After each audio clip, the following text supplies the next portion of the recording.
السلام علیکم ورحمۃ اللہ وبرکاتہ۔ آج ہم جانیں گے کہ اپنے گھروں کو اسلامی اور ببرکت کیسے بنایا جائے۔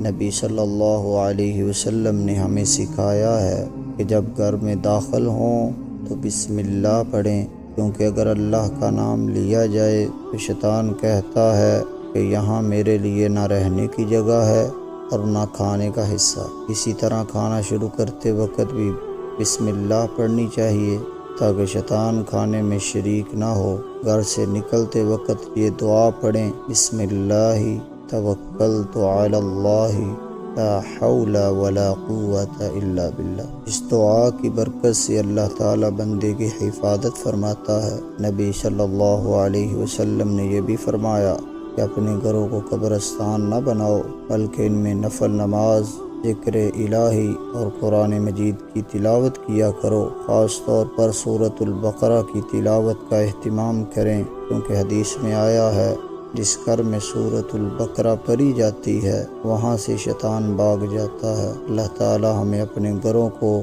نماز، ذکر اور قرآن سے آباد رکھنے کی توفیق عطا فرمائے۔ آمین۔ جزاکم اللہ خیرا۔